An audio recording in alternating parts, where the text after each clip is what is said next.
सहना भवतु सहनौ भुनक्तु सह वीर्यं करवावहै तेजस्विनावधीतमस्तु मा विद्विषावहै। ओम शांति शांति शांति।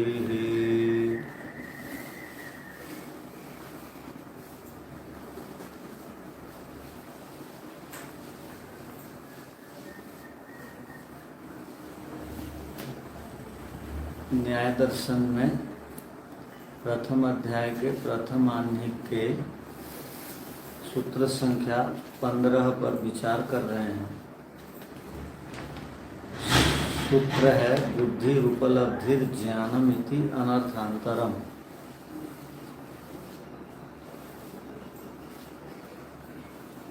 उसकी भूमिका पर हम विचार कर रहे थे।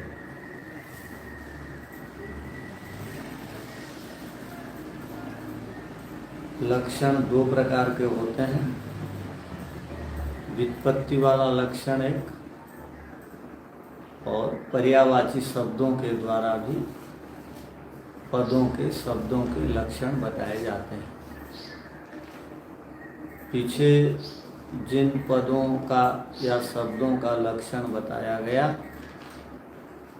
वह व्युत्पत्ति क्रम से बताया गया, और यहाँ पर पर्यायवाची शब्दों के क्रम से लक्षण बताया जा रहा है। जितने प्रमेय हैं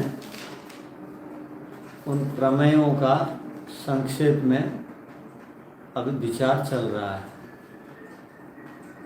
प्रमेयों के बारे में बताया जा रहा है। प्रत्येक प्रमेय को प्रत्येक प्रमाता ठीक ठीक जाने, उसका ज्ञान प्राप्त करें।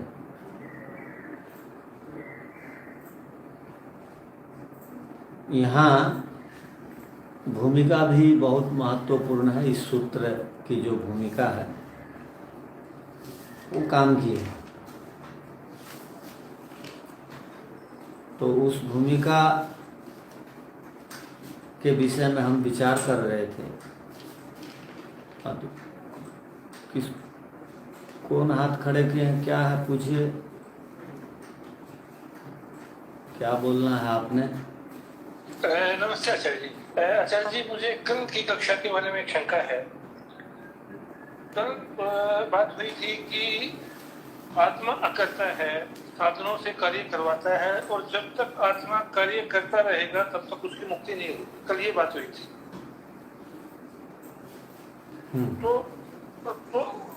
तो जड़ वस्तु तो कभी कर्ता हो नहीं सकती। कर्ता तो चेतन ही होगा, और आत्मा चेतन है। तो हम ये तो नहीं कह सकते कि मन बुद्धि से अहंकार ये करता है। चाहे हम कोई कार्य स्वयं करें या कराएं या अनुमोदित करें, जिम्मेवारी तो चेतन की ही है। तो आप सांख्य दर्शन पढ़े हैं? मैंने आचार्य जी सांख्य दर्शन पढ़ा है, लेकिन सांख्य में भी मुझे एक चीज की शंका बनी हुई थी। उसमें भी आता था कि बंधन का कारण कर्म नहीं है। मतलब ऐसे कौन बात को विशेष बना के वहां भी पेश किया गया था।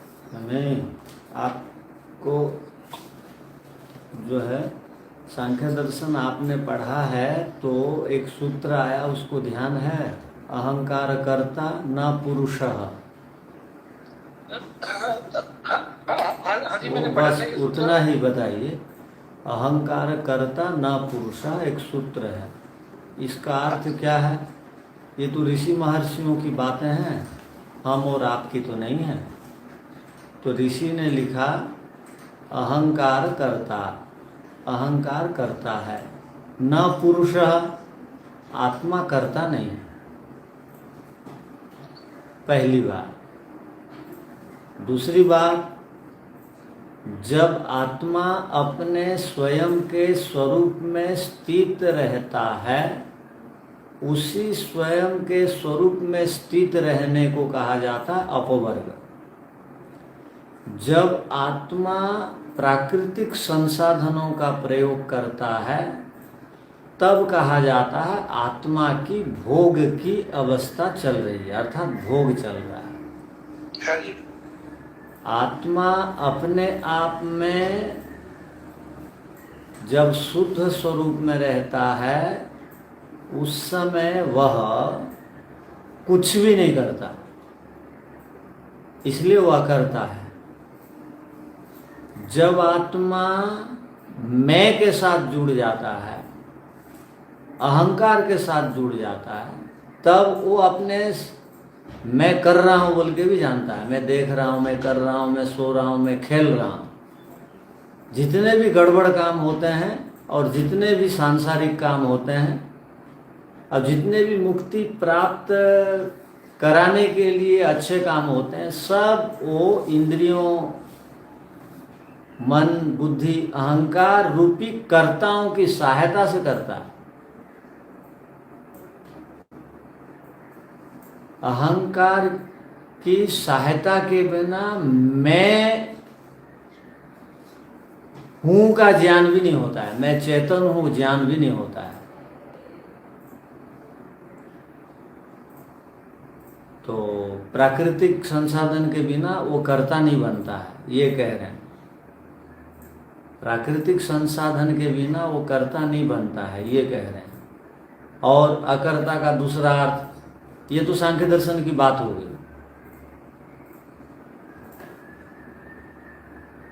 तो इसमें कोई संशय है किसी को? नहीं आचार्य जी, इसमें कोई संशय नहीं। हाँ। तो जब हम अपवर्ग की स्थिति में रहते हैं तब प्राकृतिक संसाधनों का प्रयोग नहीं करते हैं, उस समय हम अकर्ता रूप में रहते हैं, पहली बात। दूसरी बात, अकर्ता का मन वाणी शरीर से हम कार्य करते हैं। मन वाणी शरीर ये आत्मा के पदार्थ हैं या प्रकृति के हैं, बताइए। ये प्रकृति के हैं बस, इसलिए वो करता नहीं है। कौन?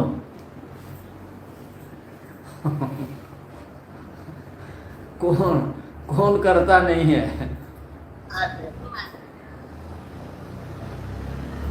यदि हैं बोलेंगे तो आप कर्म किससे करते हैं? कर्मों से करते हैं। बस, जो करता है उसका नाम लेने में आपको क्या असुविधा हो रही? जो नहीं करता है उसको जबरदस्ती आप क्यों ले रहे हैं? लेकिन आचार्य जी, कर्ण भी तो स्वयं तो कार्य नहीं कर सकते, उसको भी कोई प्रेरणा चाहिए, उसको दिशा निर्देशन चाहिए। वही तो बोल रहे हैं आप। वो सब होते हुए भी अब योग दर्शन में एक संशय आया। महर्षि वेदव्यास जी ने कहा, सुनो, प्राकृतिक संसाधन ही सब कुछ करते हैं, होते हुए भी भोक्ता जो है वो जीवात्मा है। अब चलो वो बात आपको नहीं समझ में आ रही। अब सैनिक लोग लड़ते हैं, झगड़ते हैं, बलिदान देते हैं, नाम किसका होता है?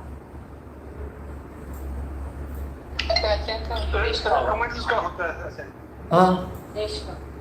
तो आप यदि हृदय में हाथ रख के बोलेंगे तो कौन लड़ाई लड़ा, सैनिक या प्रधानमंत्री? तो यहाँ आप बोलेंगे क्या, सेनापति सेनापति, प्रधानमंत्री प्रधानमंत्री? जो लड़ा उसका नाम बोलिए। तो जो लड़ा, साथी हमारा भोक्तापन ही खत्म हो जाएगा। अच्छी बात है, ऐसा हो जाए तो। हाँ, आपका भोक्तापन है, इसका मतलब मुक्ति से आप दूर हैं। यदि प्रधानमंत्री या राष्ट्रपति हर बात में मैं किया हूं बोलेंगे, वो अगले बार वोट में हार जाएगा। हर चीज में मैं भी गुरुकुल में कोई भी काम हो रहा है मैं बोलूंगा तो मुझे कोई अच्छा मानेगा?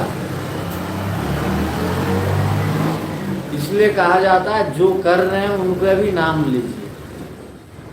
तो अभी अहंकार मन आदि कर रहे हैं तो उनका नाम लीजिए आप। और आप उनसे करा रहे हैं, कौन मना करे? भोक्ता तो आप ही हैं, किंतु वो अज्ञान के कारण हम अब तक करता है। ज्ञान हो जाने के बाद आप अपने आप बोलेंगे ना ना ना, मुझे वो कर्ता बनना नहीं।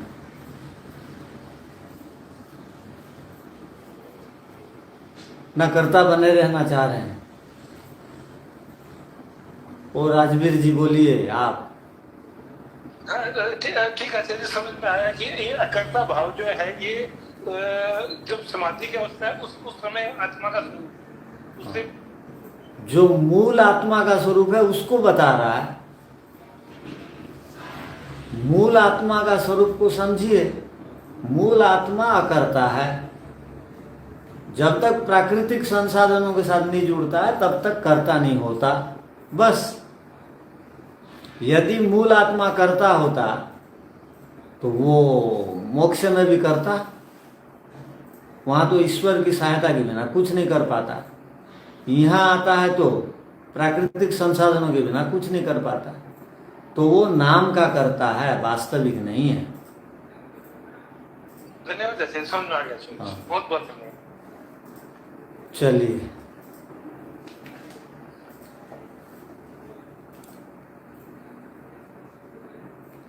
अब देखिए यहाँ भूमिका में दो बातें बताई गई।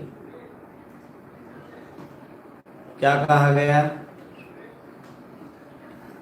जो अचेतन है वह जड़ है। जड़ अचेतन होता है।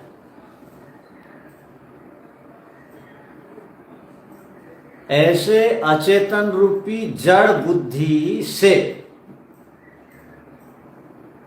उसको ऐसा लिख सकते हैं, अचेतन रूपी जड़ बुद्धि साधन के द्वारा, करण के द्वारा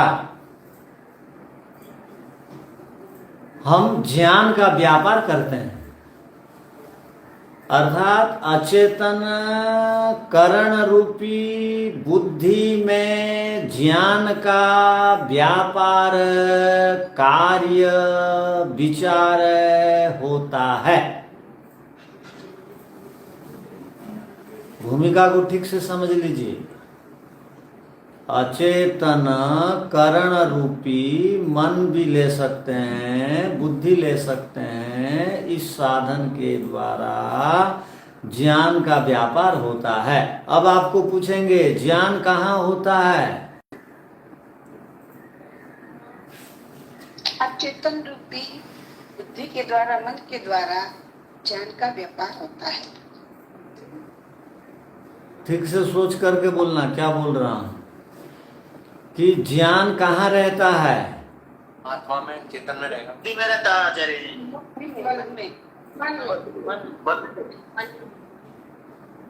तो कल से आप क्या सुन रहे थे? तो वही तो आपको कल बताया गया था। अचेतन रूपी करण या बुद्धि में ज्ञान का व्यापार चलता है। तो आज आत्मा का नाम क्यों आया? वो तो बुद्धि में होता है, ज्ञान रहता है वहीं। यदि आत्मा में रहता स्वाभाविक, तो आत्मा तो पैदा ही सर्वज्ञ हो जाता। और आत्मा में रहता मान लीजिए, तो आत्मा का जो स्वाभाविक गुण है उसमें उतार चढ़ाव भी होता। अब मैं कोई बात पूछूंगा, नहीं जानते हैं जी, तो मैं बोलूंगा आपका स्वाभाविक गुण कैसा, आप भूल गए, नहीं जानते हो। तो ज्ञान गुण जो है वो बाहर से आता है। बताया गया था आपको, इच्छा द्वेष प्रयत्न सुख दुख ज्ञान के अंतर्गत कुछ स्वाभाविक गुण होते हैं, अर्थात कुछ स्वाभाविक चिन्ह होते हैं, कुछ नैमित्तिक चिन्ह होते हैं। अर्थात बाहर से जो आते जाते रहते हैं उनको नैमित्तिक कहा जाता है। जो स्वाभाविक होते हैं वो हर पल वहीं रहते हैं साथ में। जैसा सुख दुख स्वाभाविक नहीं है, वो घटते बढ़ते रहता है, वैसे ज्ञान भी वो चेतन है उतना स्वाभाविक है, बाकी सारा का सारा नैमित्तिक है। मैं जब खाने सीख लिया, ये ज्ञान कहाँ से आया? ये स्वाभाविक नहीं है। मैं जो पहनना सीखा, मैं जो बनाना सीखा, मैं जो बोलना सीखा, मैं जो शास्त्रों को जाना, ये सब नैमित्तिक हैं, ये स्वाभाविक नहीं है। तो ये सब का सारे के सारा ज्ञान मन में, बुद्धि में रहता है और वहीं व्यापार चलता है। ध्यान रखिए, रहता है मन बुद्धि में, किंतु उपलब्धि होती है अकर्ता आत्मा में। ये बोल रहे हैं भूमिका में। क्या बोल रहे हैं भूमिका में? जो जड़ है, अचेतन है, वह साधन रूपी बुद्धि में ज्ञान का व्यापार हो रहा है, पहली बात। और जो चेतन है, जीवात्मा है, वह अकर्ता है, उसको ज्ञान प्राप्त हो रहा है। उपलब्धि माने प्राप्त होना। दोनों बातें समझ में आ गई? आप लोगों ने लिख लिया? हाँ। तो यहां क्या बात निकल करके आई? व्यापार किसका? बुद्धि का। ज्ञान किसको हो रहा है? आत्मा को। व्यापार है बुद्धि का, अर्थात वहां चल रहा है क्रियाकलाप, विचार, ये करूं वो ना करूं। किंतु सांख्य दर्शन में जो बुद्धि है वो अध्यवसाय बुद्धि है, जिससे निश्चय होता है। यहां जो बुद्धि है द्रव्य नहीं है, यहां एक गुण है, वहां किंतु ऐसा नहीं है। दोनों में अंतर है। तो क्या कह रहे हैं? तो व्यापार बुद्धि का है और ज्ञान आत्मा को है। उसके बाद क्या कहा गया? इति, इस प्रकार। उपलब्धि इति लिखा है, देखिए, उपलब्धि इति, इस प्रकार से। युक्ति विरुद्धम अर्थम, मानो ये युक्ति से विरुद्ध बात है, ऐसे लग रही है। मानो ये युक्ति से विरुद्ध बात है, ऐसे अनुभव हो रहा है। क्यों? बुद्धि का तो व्यापार है और आत्मा को प्राप्त हो रहा है। ये विचित्र नहीं है? बुद्धि में व्यापार चल रहा है और आत्मा को प्राप्त हो रहा है। ये सुनने में कैसा लग रहा है? युक्ति विरुद्ध लग रहा है जी आचार्य जी। माने कर कौन रहा है, कहां व्यापार हो रहा है, और अनुभव कौन और कर रहा है? आत्मा अनुभव कर रहा है ज्ञान, उपलब्धि, और वहां चल रहा है व्यापार। तो ये युक्ति विरुद्ध बात जैसे लग रही है। तो यहां पर मन में संशय होता है, ऐसे कैसे हो जाएगा कि जड़ का व्यापार चेतन को कैसे प्राप्त हो जाएगा? जड़ का व्यापार चेतन को कैसे प्राप्त हो जाएगा? यह बात युक्ति विरुद्ध जैसे लग रही है। आगे देखिए क्या कहा? प्रत्याचक्षाणक इव इदमाह, मानो उसको खंडन करता हुआ जैसा कह रहा है। किसको खंडन करता हुआ जैसा कह रहा है? सांख्य दर्शन के सिद्धांत को खंडन करता हुआ जैसा गौतम ऋषि जी कह रहे हैं, ऐसा लग रहा है।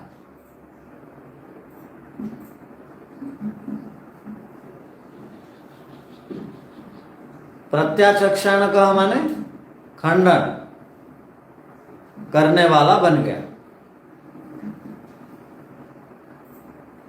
किंतु जहां पर भी ईव शब्द आता है वह इसके समान है जैसा वो बताता है, खंडन नहीं हो गया। हमको सुनने से ऐसा लग रहा है कि बुद्धि में व्यापार चल रहा है, आत्मा उसको स्वीकार करता है।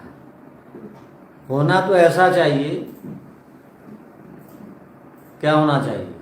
आत्मा में ही व्यापार चले और आत्मा ही उसको स्वीकार करे, उपलब्धि करे।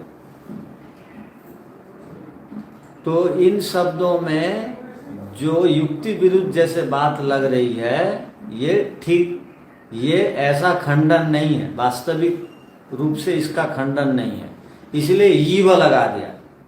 ईव जहां पर आएगा खंडन जैसा लगेगा किंतु खंडन नहीं होगा।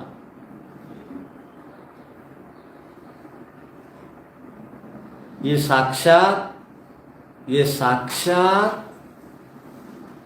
साक्षात उस जैसे लग रहे हैं जी, किंतु वो नहीं है।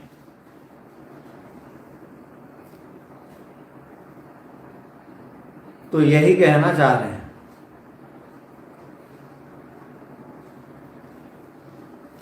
बात पकड़ में आई?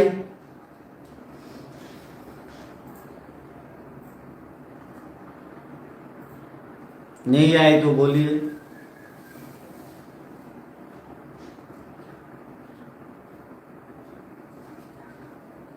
यहां बुद्धि शब्द ज्ञान के लिए है, यहां पर बुद्धि शब्द ज्ञान के लिए है, और उपलब्धि आत्मा को हो रही है, ज्ञान। अर्थात आत्मा को केवल ज्ञान होता है।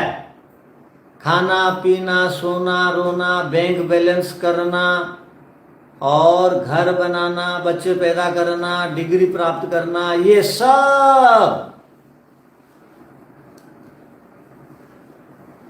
कहाँ हो रहा है?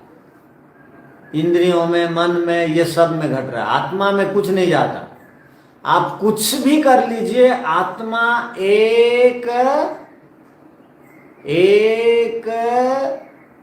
कण भर भी बढ़ता नहीं है, और आपका साम्राज्य ढह जाए, एक कण भी आत्मा की हानि नहीं होती। जो भी खाना पीना आदि सब कुछ कर रहे हैं, ये शरीर कर रहा है, ये मन बुद्धि चित्त अहंकार। केवल उन सब का ज्ञान का अनुभव मात्र आत्मा करता है। तो यहां किसी का कुछ खंडन नहीं है, खंडन जैसा केवल लग रहा है, ये बताना चाह रहे हैं। तो सब आत्मा को केवल ज्ञान मात्र होता है, इसका मतलब ये हो गया। उतनी ही उपलब्धि आत्मा को हुई, उतनी ही उपलब्धि आत्मा को हुई, ये कहना चाह रहे हैं। कितनी उपलब्धि आत्मा को हुई? हम कुछ भी कर रहे हैं तो उसका सारा काम कहाँ चलता है? मन में, बुद्धि में, अहंकार में, मन और इंद्रियों में, हाँ, शरीर में। केवल नाम सार निष्कर्ष केवल ज्ञान आत्मा भर करता है। इतनी बात जो समझ लेगा और नहीं करेगा, क्या नहीं करेगा? इतना भाग दौड़ करके इकट्ठा नहीं करेगा। आत्मा तक तो कुछ जाता नहीं है, केवल ज्ञान मात्र जाता है। बस उतने के लिए इतने नाटक क्यों?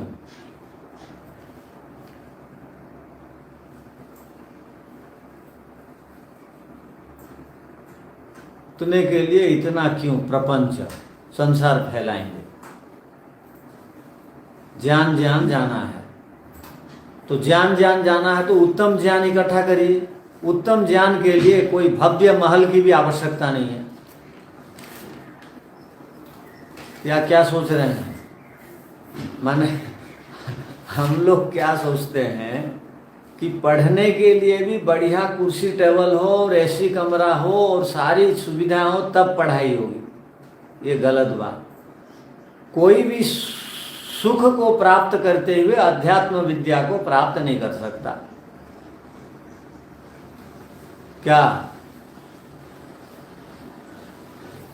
आप भौतिक सुखों को प्राप्त करते हुए अध्यात्म विद्या को प्राप्त कर लेना चाहते हैं? ये कभी भी संभव नहीं। सुखार्थिनो कुतो विद्या नास्ति विद्यार्थिनो सुखम। ध्यान रखिए, जो भी विद्यार्थी बनना चाहते हैं उनको सुख के पीछे दौड़ लगाना नहीं है, तब करना पड़ेगा। इसको आपको ध्यान रखना है, न तो अध्यात्म विद्या आएगी नहीं। सारी सुविधाओं से युक्त होकर के आज तक ना कोई अध्यात्म विद्या से युक्त हुआ, ना आगे कभी होगा। कष्ट उठाना पड़ेगा अध्यात्म विद्या की प्राप्ति के लिए, माने तप करना पड़ेगा।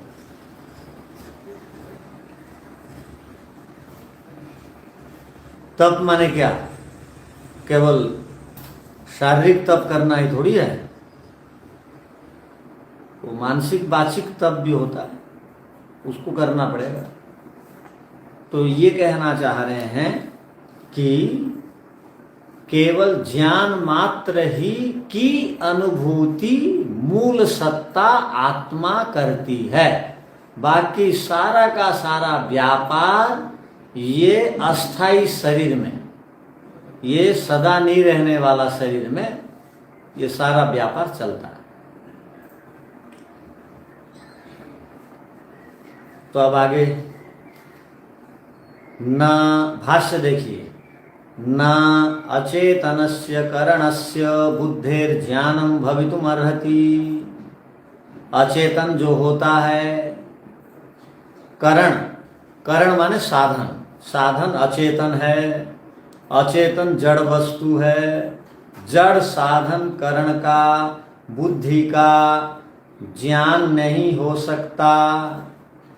जो भी करण होते हैं उनका अपना ज्ञान नहीं होता, ये बताना चाह रहे। जो भी बुद्धि है या करण है, जड़ संसाधन है, अचेतन है, उनका अपना ज्ञान नहीं होता।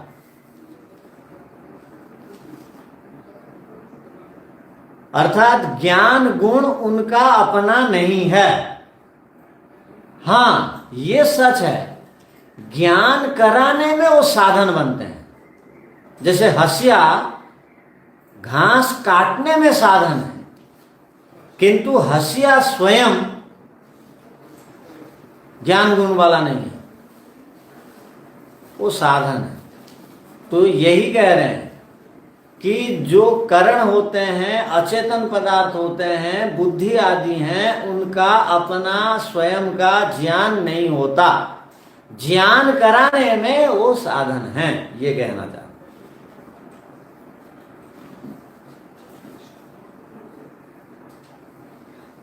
तो यहां बुद्धि का अर्थ ज्ञान है, ध्यान रखिएगा।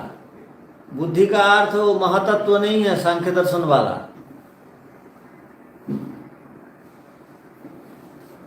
आगे देखिए, तद्धि चेतनम स्यात्। यदि जड़ पदार्थ में ज्ञान होता, तद्धि माने यदि जड़ पदार्थ में ज्ञान होता तो वो तो चेतन हो जाता, उसको जड़ कोई नहीं कहता।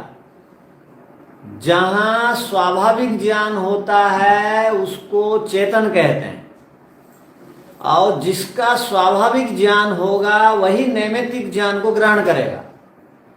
जो करण होते हैं, स्वाभाविक ज्ञान वाले नहीं होते हैं, वो कभी भी चेतन नहीं बन सकते।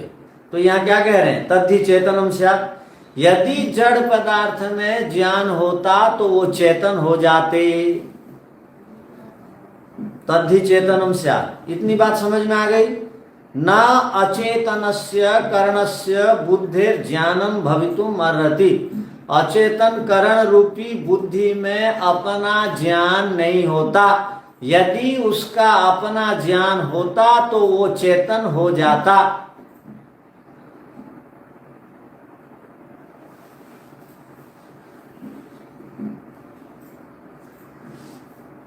आगे देखिए, अर्थात बुद्धि चेतन हो जाती, उसका अपना ज्ञान होता। तो इसका मतलब बुद्धि चेतन नहीं है, इसलिए उसका अपना ज्ञान नहीं है। तो बुद्धि क्या है? ज्ञान प्राप्ति में क्या है? साधन है, साधन है आचार्य जी। हाँ, साधन। ठीक है। अब देखिए, एक बड़ी बात बताएगी। एतश्चायं चेतनो देह इंद्रिय संघात व्यतिरिक्त इति। ये जो एक अयम चेतनः, ये जो चेतन है जीवात्मा, ये एक शरीर में एक ही रहता है।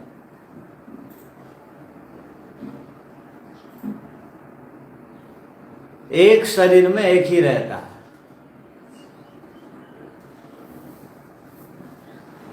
इसका मतलब क्या हुआ?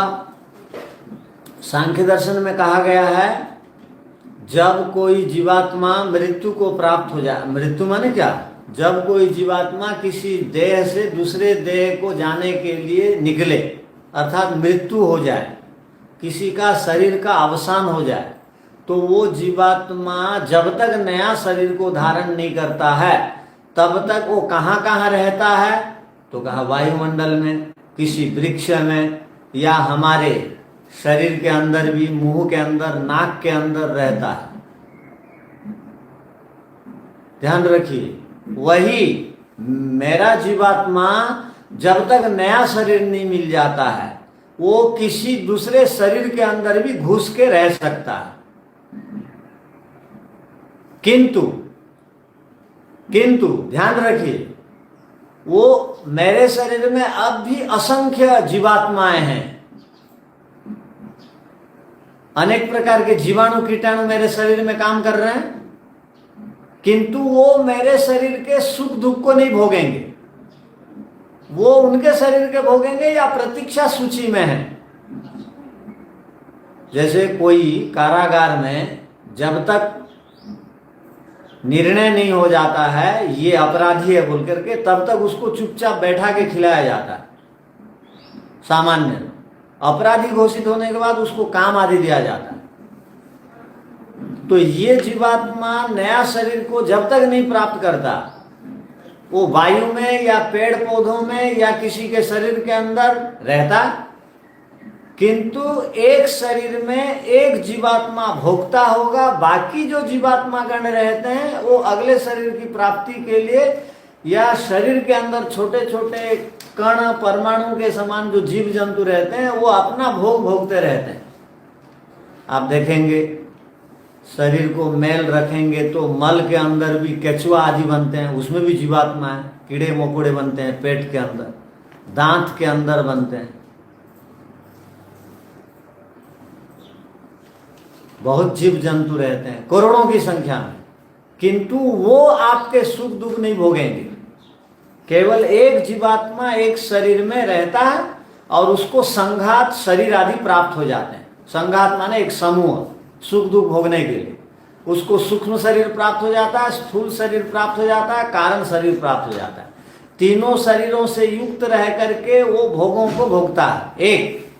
तो यहाँ क्या कहना चाह रहे हैं? एकश्चायं चेतनः, ये एक शरीर में एक ही चेतन रहता है। देह इंद्रिय संघात व्यतिरिक्त इति, और ये जो चेतन है ये कैसा है? व्यतिरिक्त माने अलग है। किससे? शरीर से। किससे? इंद्रियों से। किससे? मन से। किससे? बुद्धि से। किससे? अहंकार से। किससे? तन्मात्राओं से। किससे? पांच भूतों से। इन सब से ये व्यतिरिक्त अलग है, वही नहीं है। जिस दिन शरीर और आत्मा अलग है इसका वास्तविक ज्ञान हो जाएगा, उस दिन से विवेक वैराग्य की प्राप्ति होगी, विवेक शाति बनेगी, संप्रज्ञा समाधि लगेगी। मैं अब तक शरीर की हानि और लाभ को मैं अपना लाभ और अपनी हानि मानता हूं, इसका मतलब विवेक शाति नहीं है, समाधि नहीं लगेगी, ईश्वर का भक्त नहीं कहलाऊंगा। तो ईश्वर का भक्त कहलाने के लिए क्या करना पड़ेगा?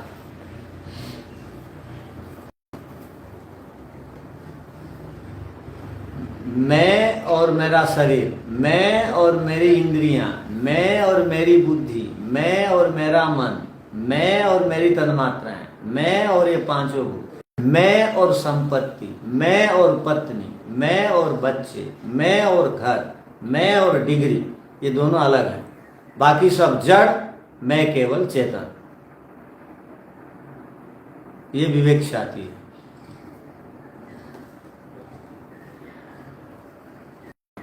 तो ये एक बड़ी बात है, तो सबको समझने की आवश्यकता है बड़ी बात को। तो न तो वो चेतन हो जाता कहा। अब आगे देखिए, आगे एक महत्वपूर्ण पंक्ति आई।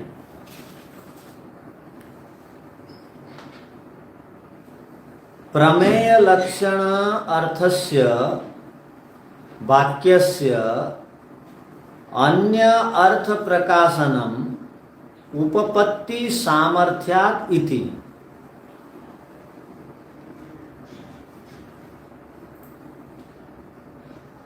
इसको आप समझिए। प्रमेय लक्षणस्य वाक्यस्य, प्रमेयों का लक्षण अब किया जा रहा है, अर्थात प्रमेयों की परिभाषाएं बताई जा रही हैं। यहाँ पर प्रमेयों के लक्षण या प्रमेयों की परिभाषा के अंतर्गत वाक्यस्य, यहाँ जो सूत्र बनाया गया, वाक्य माने यहाँ पर सूत्र जो बना है, अन्य अर्थ प्रकाशनम, एक दूसरे प्रकार से लक्षण को ये प्रकाशित कर रहा है। प्रमेयों का लक्षण पीछे भी आया,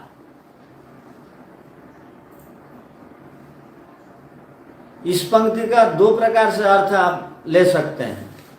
प्रमेयों का लक्षण बताया गया, सब प्रमेय द्रव्य हैं, किंतु यहाँ पर बिना द्रव्य के भी बुद्धि ज्ञान होते हुए, गुण होते हुए भी उसका कथन किया गया।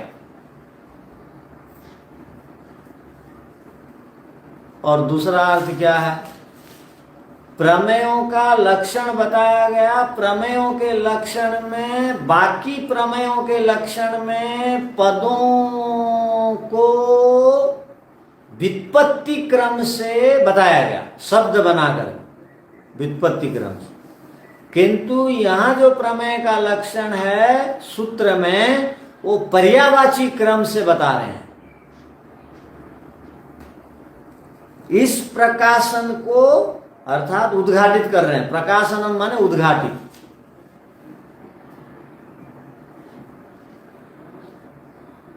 और उपपत्ति का अर्थ खंडन भी होता है, उपपत्ति का अर्थ सिद्ध भी होता है, ध्यान रखिए। यहाँ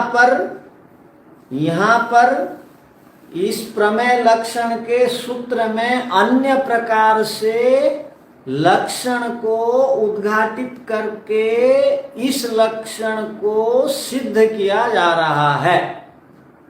पर्यायवाची क्रम से लक्षण को बता करके सिद्ध किया जा रहा है। ये एक अर्थ हो गया। दूसरा अर्थ क्या होगा?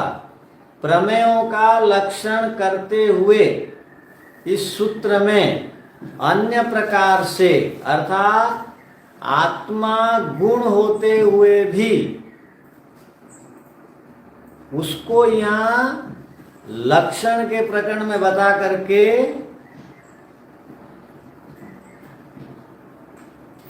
खंडन के सामर्थ्य से उसको द्रव्य नहीं माना जा रहा है। किसको द्रव्य नहीं माना जा रहा है? ज्ञान को। हाँ, द्रव्य नहीं माना जा रहा है, उसको गुण माना जा रहा है। आत्मा नहीं है, बुद्धि को ना। हाँ, बुद्धि को, ज्ञान।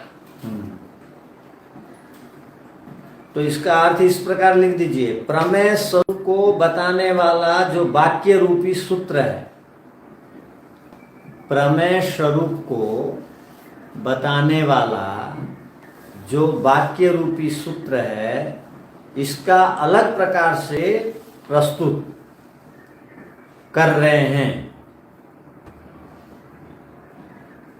अन्य अर्थ लिखा, अलग प्रकार से प्रस्तुत करते हैं या कर रहे हैं। जैसे पीछे लक्षणों की व्युत्पत्ति करके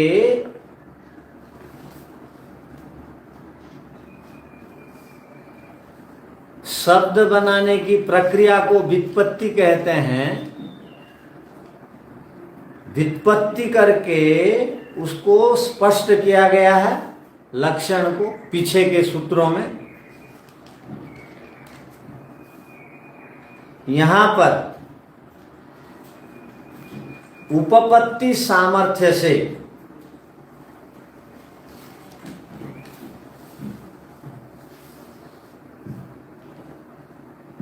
पर्यायवाची शब्दों को प्रस्तुत करके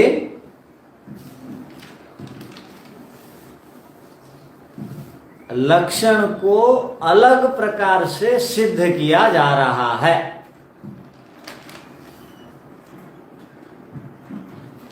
लक्षण को अलग प्रकार से सिद्ध किया जा रहा है। ठीक है, किसको नहीं आया समझ में?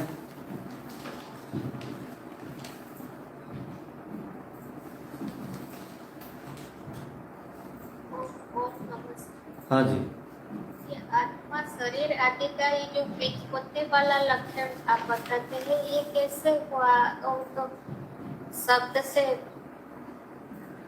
शब्द प्रक्रिया से नहीं हुआ क्या? जिग्रति अनेनयति घ्राणम, हुआ घ्राण जिग्रति अनेनयति रसयति अनेनयति, ये हुआ। हाँ। आत्मा का जो कि इच्छा देश प्रयत्न सुख दुख ज्ञानानि आत्मनो लिंग, हाँ, लिंगम, इष्टाश्रय अर्थाश्रय शरीरम, ये कैसे व्युत्पत्ति हुआ समझ में? हाँ, यहाँ पर दिखा है ना, सर्वस्य दृष्टा सर्वस्य भोक्ता। ये तो व्याख्या हुआ भाष्य को। हाँ, इसी को समझाने के लिए इसको आप उसमें भी ले सकते हैं, व्युत्पत्ति में। शब्द का जो निर्वचन प्रक्रिया हाँ। है, इसको व्युत्पत्ति कहते हैं। यहाँ निर्वचन कैसे हुआ? हाँ, निर्वचन कैसे हुआ? आप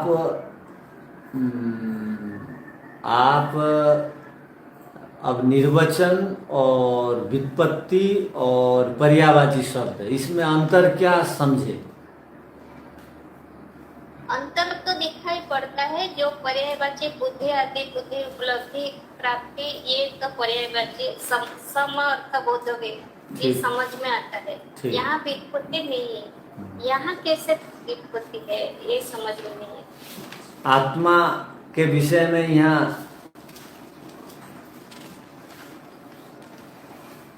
ये आत्मा के विषय में आपको व्युत्पत्ति कहाँ चाहिए था? जैसे कि कैसा बोलते हैं। अच्छा, ये व्युत्पत्ति है। और ये कैसे हुआ? ये लक्षण। हाँ, लक्षण माने क्या? चिन्ह। माने संकेत लिंग, लक्षण माने चिन्ह। चिन्ह। हाँ, इन आधार से भी आत्मा को हम पहचानते हैं, जानते हैं। तो ये सूत्र में है, जैसे चेष्टा इंद्रिय अर्थाश्रय, जिस प्रकार वो लक्षण बताया, वो व्युत्पत्ति क्रम से शब्द के माध्यम से बताया, वैसे ही यहाँ पर इच्छा द्वेष प्रयत्न सुख दुख ज्ञान, ये लक्षण जहाँ दिखाई दे, वो लक्षण बाहर के भी हो सकते हैं और अंदर के भी हो सकते हैं। इन लक्षणों से आत्मा को जानो। व्युत्पत्ति कैसे हुआ? हाँ, तो ये व्युत्पत्ति का मतलब क्या है? शब्द को बनाने की प्रक्रिया को व्युत्पत्ति कहते हैं। धातु प्रत्यय योग होता है ना, धातु प्रत्यय आदि का योग से होता है ना, ग्रामेटिकली व्याकरण के प्रकार। खाली उतना ही नहीं होता है, इस प्रकार भी करते हैं। जैसे चेष्टा इंद्रिय अर्थाश्रय को कहा गया, उसमें आपको क्या मिला? कुछ नहीं मिला, और लक्षण मिला। हाँ, हर एक शब्द में अपने आप धातु और प्रत्यय जुड़ जाते हैं। जैसे इच्छा है, इसमें तो धातु है, प्रत्यय भी है। द्वेष है, इसमें भी धातु प्रत्यय है, नहीं है क्या? धातु प्रत्यय तो है, आत्मा से कैसे रिलेटेड है?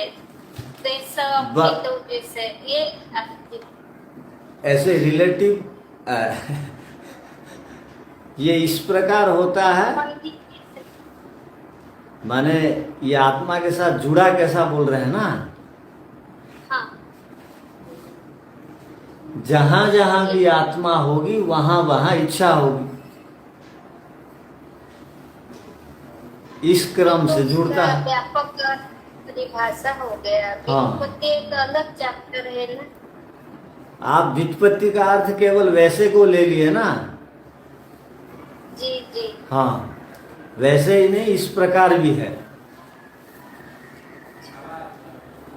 तो जितने भी आप व्युत्पत्ति को पढ़ेंगे तो ये सूत्र में भी व्युत्पत्ति क्रम से ज्ञान होगा, और एक एक शब्द को भी व्युत्पत्ति करेंगे तो उससे भी कर सकते हैं।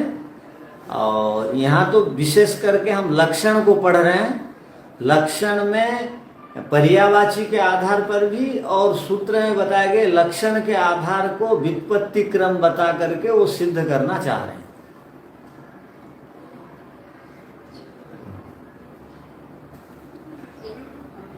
ठीक है, और क्या है, किसको पूछना?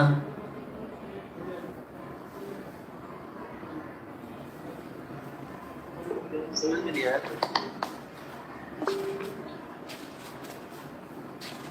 तो 15 तक हमारे सूत्र हो गए, अर्थात आत्मा, शरीर, इंद्रिय, अर्थ, बुद्धि,